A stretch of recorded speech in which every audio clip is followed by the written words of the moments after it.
제가 군에 입대하기 몇 개월 전, 한 몇 개월 동안 저희 고향교회에 목회자가 없었습니다.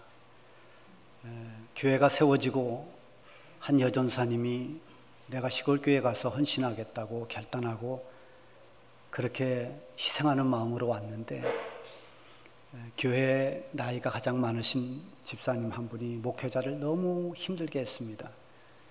옛날에는 그런 집사님을 주동 집사님 이렇게 불렀어요. 그런 말이 지금은 이제 쓰지는 않지만, 이 집사님 허락 없이 아무것도 할 수가 없습니다. 주일날 한번 그 집사님 동생 대표 기도를 시켰다가 교회가 발칵 뒤집혔습니다. 그럴 만큼 이분이 너무 힘들게 하니까 여전사님이 견디다가 목회를 접고 서울로 올라갔습니다. 물론 나중에 다시 모셔서 거기서 은퇴는 했습니다만, 그리고 공석이 됐을 때 신학교를 다니던 신학생 전도사님이 부임을 했습니다. 이 전사님도 얼마 동안 목회를 하다가 견디지를 못하고 말도 없이 어느 날 밤에 짐을 꾸려서 도망가듯이 그냥 떠나버렸습니다. 그때 저는 청주에로 저희 집은 다 이사를 나와 있었고, 군에 입대하기 전에 저는 그 시간을 한번 성서신학원을 다니면서 성경을 공부하고 싶어서 좀 다니고 있었고, 이 주일에는 저희 고향교회에 와서 주일학교 교사로 봉사를 하고 있었습니다. 교회가 목회자 없이 그냥 둘 수가 없으니까 옛날에는 시골교회를 여러 전도사님들이 담임하고 있는 교회들을 맡은 그 당회장 목사님이 있었습니다. 당회장 목사님이 찾아와서 저에게 입대할 때까지만 임시 전도사로 목회를 하라고 명령을 했습니다. 저는 너무 두려웠습니다. 그때 제 나이가 22인데 과연 이걸 할 수 있을까? 그래서 사택에서 임시 거처하면서 거기서 모든 예배를 인도하고 목회자가 하는 일들을 열심히 3달 동안 하다가 입대를 했습니다. 그러다 군에 갔으니 제가 얼마나 성령 충만했겠습니까? 그래서 훈련을 받을 때도 또 이제 2차 그 학교 병참학교에 가서도 또 최전방의 병참부대에 가서도 열심히 신앙생활을 했습니다. 그래서 제가 2등병 때 별명을 하나 얻었는데 그 별명이 목사였습니다. 그래서 저를 부를 때 연목사 이랬습니다. 굉장히 목사 소리 일찍 들었죠. 제가 처음에 자대 배치를 받고 신고식을 할 때 노래를 하나 부르라고 해서 찬송가를 불렀습니다. 저 높은 곳을 향하여 날마다 나갑니다 했더니 시끄럽다고 중단을 시키고 여기가 교회냐고 막 책망을 했습니다. 매를 맞으면서도 교회를 갔습니다. 저를 가장 많이 괴롭혔던 선임이 제대하고 어떻게 목사가 돼서 훗날 저를 만나서 이렇게 사과를 하는 그런 일도 있었습니다. 제가 중고등학교 다닐 때 감리교회를 다녔고 또 합동측교회를 다녔어요. 그렇게 열심히 다니다가 고등학교 3학년 때 갑자기 서울로 대학교를 가겠다고 교회를 중단하고 집중적으로 이렇게 핑계 삼아서 공부한다는 핑계로 신앙생활을 제대로 못하다가 서울에 가고 나니까 친구들 사귀고 이러면서 신앙을 다 잃어버렸습니다. 그래서 처음에는 종소리가 너무너무 내 가슴을 울리고 종소리가 들으면 견딜 수 없이 고통스럽고 괴롭다가 시간이 조금씩 지나니까 종소리마저 안 들렸습니다. 무뎌졌습니다. 그러다가 제가 신앙을 회복한 것은 고향교회에 내려왔습니다. 그 여전사님이 얼마나 신앙을 철저하게 가르쳤는지 모릅니다. 정말 지나칠 만큼 보수적으로 가르쳤습니다. 그 여전사님의 아버님도 목사님이신데 이분이 고신측 목사님이세요. 굉장히 보수적인 신앙을 가지고 있습니다. 제가 그 목사님을 뵌 적이 있는데 두루마리라고 하죠. 항상 그 복장에 또 고무신을 신고 다녔습니다. 마치 수도사 같은 그런 모습이었어요. 전사님이 신앙훈련을 강하게 시킵니다. 주일날은 예배 외에 어떤 것도 하지 못하도록 했습니다. 만약에 보리를 베어야 된다 주일날, 그러면 온 교인들을 동원해서 토요일날 가서 밤늦게까지 횃불을 들고 다 같이 보리를 베고 주의를 지켰습니다.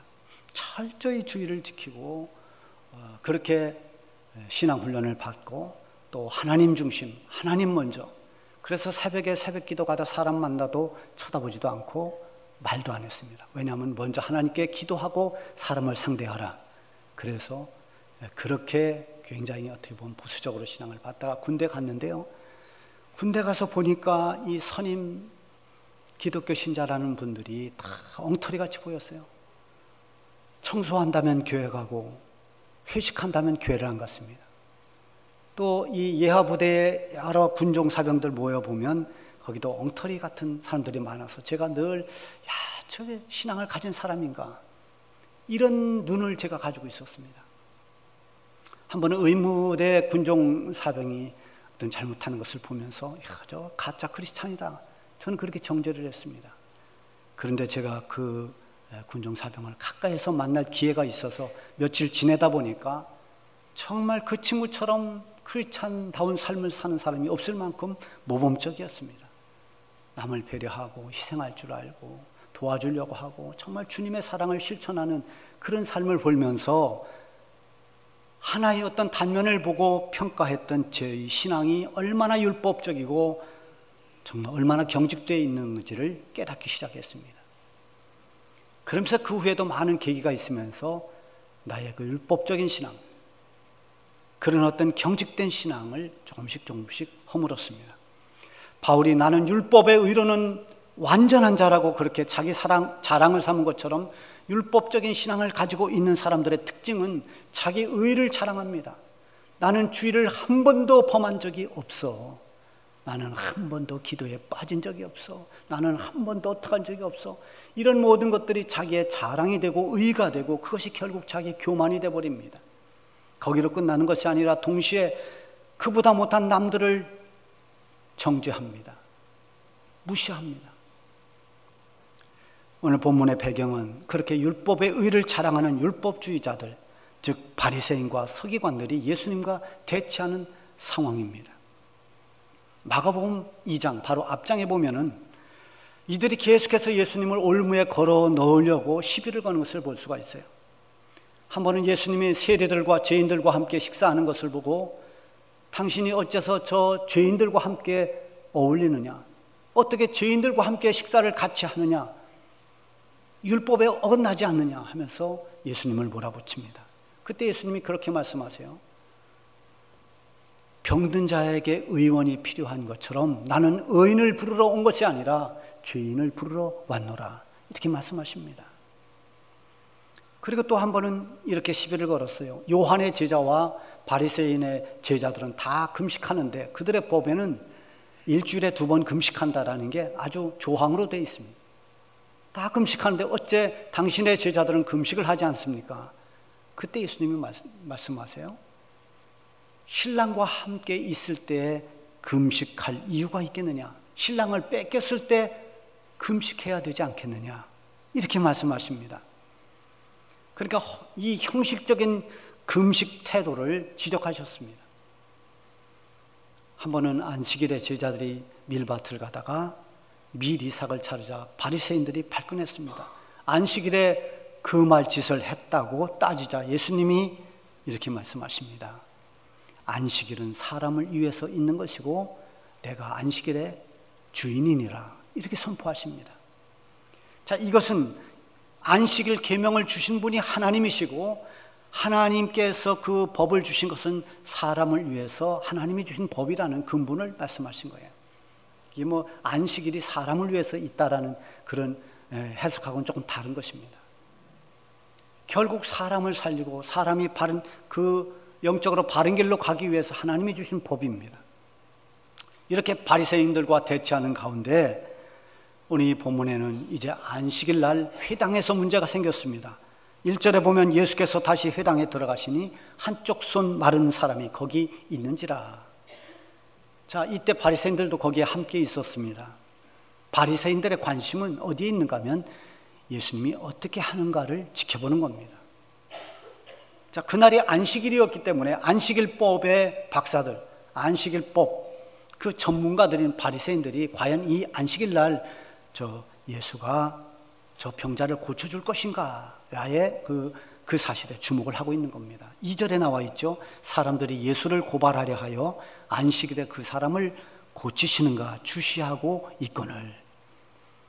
자, 유대인의 고전에 의하면은 이 한쪽 손 마른 사람은 그 돌을 깎아서 일을 하는 그런 직업인 석수였다, 이런 자료도 있고요. 또 어떤 자료에 보면은 이 사람은 건축 일을 할 때 지금 말하면 미장이 그런 일을 했던 사람이다라는 기록도 있습니다.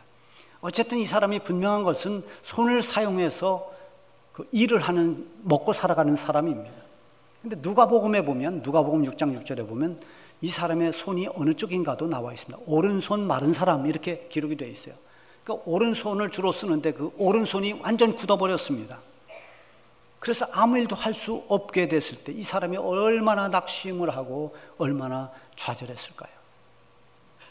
예수님이 회당에 들어가는 그 순간 그 손 마른 사람의 고통을 주님은 보셨습니다. 그 아픔을 헤아리셨습니다.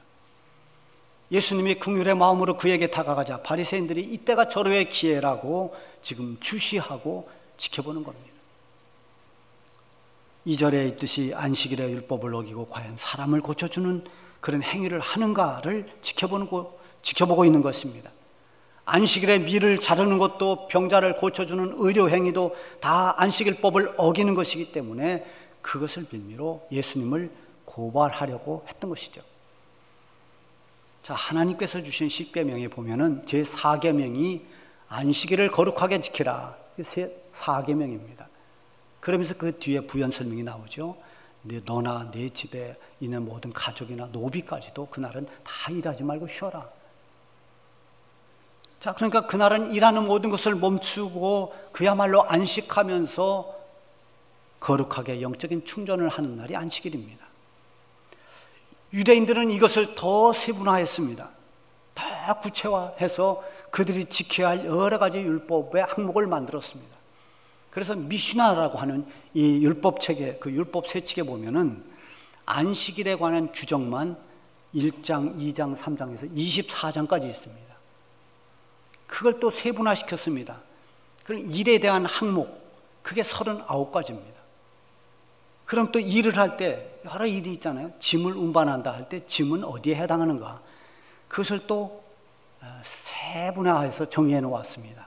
거기에 보면 짐에 해당하는 것은 상처에 바를 만큼의 꿀, 갓 태어난 아기 새끼발에 바를 만큼의 기름, 알파벳 2글자를 쓸 만큼의 잉크, 요거를 사용하면 짐을 운반한 겁니다.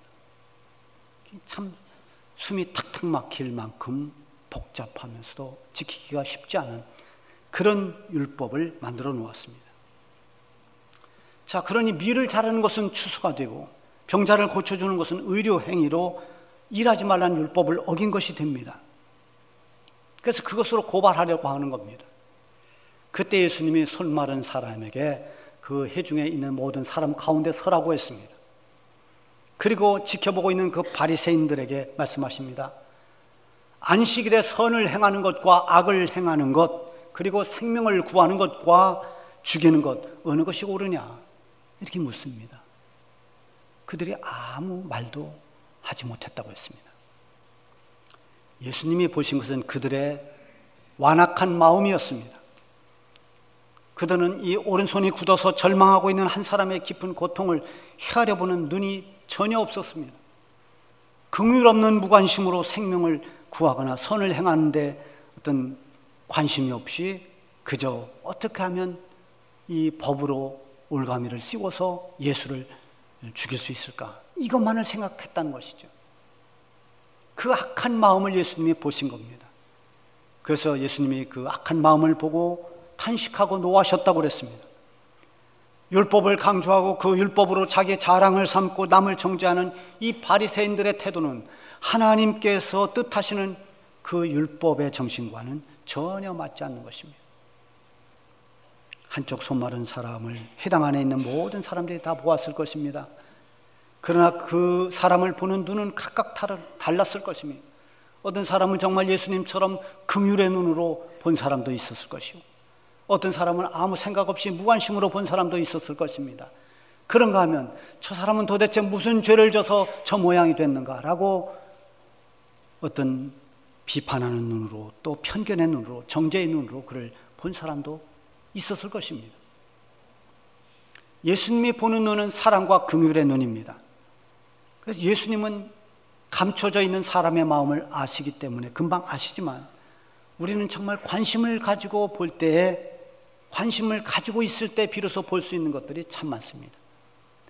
우리가 사람도 서로 잘 모르다가 서로 관심을 가지고 이야기를 많이 하다 보면, 아, 이 사람에게 이런 속사정이 있었구나, 이런 아픔이 있었구나, 아, 이래서 이분이 이랬구나. 그때서야 알게 되고 그때서야 볼 수 있는 것들이 많아요.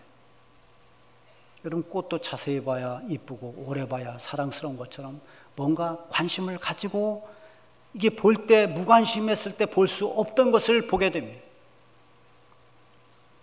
예수님은 이 바리새인들이 볼 수 없었던 그 손마른 자의 좌절을 보셨습니다. 무관심과 냉담함이 사람을 죽일 수 있는 것처럼 관심과 사랑은 사람을 살릴 수 있는 그런 힘이 될 수 있습니다. 하나님의 법은 사람의 영혼을 살려내는 구원을 받게 하지만, 사람이 만들어 놓은 그런 법은 한계가 있습니다. 법은 완전하지 않습니다. 적용에 따라 달라지고 또 해석에 따라 달라지기도 합니다. 법을 대할 때 사람들이 공평하다라고 생각을 잘 못합니다. 때로는 돈 때문에, 때로는 권력으로, 때로는 감정에 의해서 이 해석이 조금씩 달라지고 어떤 그런 영향을 법이 받기도 합니다. 이게 인간이 만들어 놓은 법의 한계입니다. 정말 선하고 바르게 살아가는 사람들을 우리는 저 사람은 법 없이도 산다라고 그렇게 말해요. 법을 들여대야만 하는 사회, 법이 아니고는 어떻게 해볼 수 없는 그런 단체, 법 없이는 운영 불가능한 공동체, 거기는 결코 행복이 없습니다. 진짜 마음이 통하고 만나면 즐거운 모임일수록 거기는 복잡한 법이 없습니다. 법이 없고 규정이 없어도 그저 만나면 반갑고 기쁘고 서로 행복합니다. 그렇다고 해서 사람에게 법이 필요 없다는 것은 아닙니다. 문제가 많을수록 법은 필요합니다. 그러나 법의 근본 정신이 무엇인가가 매우 중요한 것입니다. 왜 법을 만들었는가? 하나님이 왜 우리에게 법을 주셨는가? 왜 계명을 주셨는가? 하나님이 주신 계명은 결국 따지고 보면, 요약을 한다면 두 가지입니다. 하나님을 사랑하고 이웃을 사랑하라, 이것입니다. 십계명이 바로 그것인 것입니다. 이런 계명을 바리새인들은 너무 복잡한 법조항을 만들어서 아무나 지킬 수 없게 만들어 놓고 자기들의 특허물처럼 그렇게 그것으로 자랑을 삼고 사람들을 정죄했던 것입니다. 예수님은 사람들이 만들어 온 그런 복잡한 법조항에 영향을 받지 않았습니다. 예수님께서 손 마른 사람에게 말씀하십니다. 네 손을 내밀라. 그 말씀에 따라 그가 손을 내밀자 그의 손이 완벽하게 회복되고 움직였습니다. 죽었던 손이 살아난 것입니다. 그에게 손이 회복된 것은 단지 손만 회복된 것이 아니라 그 손 때문에 좌절하고 절망했던 그의 모든 절망과 한숨까지 다 치유가 된 것입니다. 여기에서 우리가 간구하지 말아야 될 것은 바로 이 손 마른 자의 믿음과 순종입니다. 손이 말랐다는 것은 손 근육이 다 마비가 되고 활동력을 완전히 상실한 상태를 말합니다. 그러니까 자기 의지대로 이 손을 움직일 수 없습니다. 마른 막대기처럼 굳어버린 것입니다. 그런데 예수님이 그 손을 내밀라고 말씀하십니다. 5절에 보면 내 손을 내밀라 하시니 내밀매. 예수님 말씀하신 대로 그대로 했습니다. 여러분, 지난 주일 설교 제목이 기억나십니까? 한 달 전 건 잘 생각 안 나죠? 지난 주일날 설교는 뭡니까? 여호와의 말씀과 같이 하여. 그래서 엘리야가 여호와 말씀하신 대로 그리 시냇가로 가라니까 시냇가로 갔고, 저 멀리 사르밧 과부의 집으로 가라니까 사르밧 과부의 집으로 갔습니다. 자기 형편이 어떻든 그곳으로 가라는 것이 이해가 되든 않든 말씀에 순종한 그 순종의 결과는 하나님이 책임을 져주신 것입니다. 오늘 본문에 나오는 이 손 마른 사람이 바로 그런 사람입니다. 자기 입장, 자기 생각과 판단을 다 뒤로 했습니다. 예수님 말씀하시는 대로 즉각 순종했습니다. 그가 평소에 경험했던 그 경험대로 판단했다면 내 손은 이미 굳어서 움직일 수가 없는데, 혹은 이렇게 손이 말라버리고 굳어버린 사람에게 손을 내밀라니 나를 조롱하는 건가? 아마 이렇게 생각할 수도 있었을 것입니다.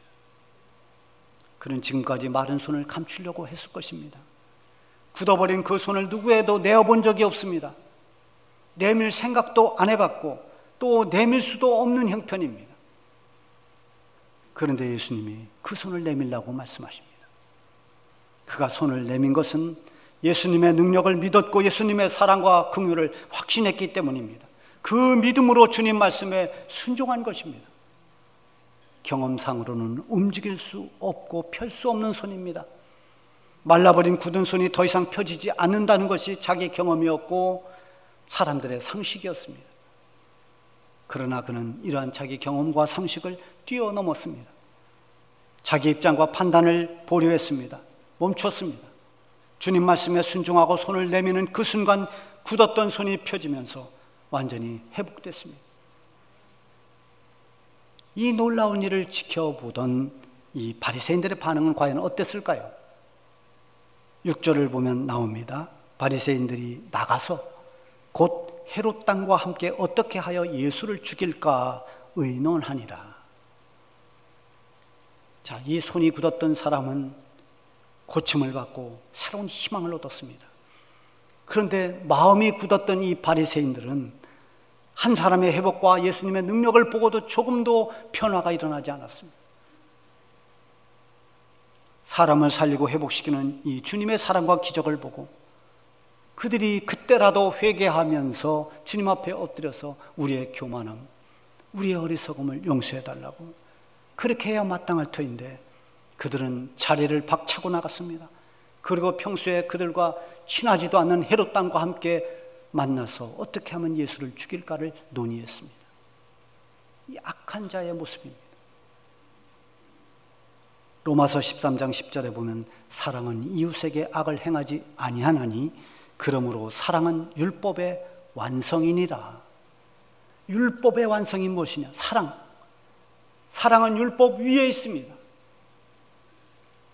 결국 하나님이 주신 율법 그 근본은 하나님 사랑, 이웃 사랑입니다. 바리새인들은 율법은 있지만 사랑은 없었습니다. 그야말로 율법에 매여 있는 율법주의자들이었습니다. 예수님은 내가 율법을 폐하러 온 것이 아니라 율법을 완전하게 하기 위해서 왔다라고 말씀하셨습니다. 그 결과가 자신의 생명을 내어주시면서 보여주신 십자가 사랑입니다. 이 십자가의 사랑을 어떻게 율법으로 해석할 수 있습니까? 주님은 그 사랑을 지금도 계속 하고 계십니다. 손 마른 자를 고쳐주신 예수님께서 우리에게 네 손을 내밀라고 오늘 이 시간 말씀하십니다. 우리가 주님 앞에 내밀어야 할 손은 우리의 굳은 심령일 수 있습니다. 우리의 상처나 아픔일 수 있습니다. 우리의 질병일 수 있습니다. 내 힘으로 어떻게 해볼 수 없는 답답함일 수도 있습니다. 마른 손처럼 나를 낙심하게 만들고 나를 주눅들게 하는 그것이 우리가 주님 앞에 내밀어야 할 그런 마른 손인 것입니다. 주님은 내 손을 잡아주시고 내 손을 고쳐주실 분입니다. 믿음으로 주님 앞에 마른 손을 내밀어서 회복되고 치유되는 은혜가 있기를 바랍니다. 기도하겠습니다.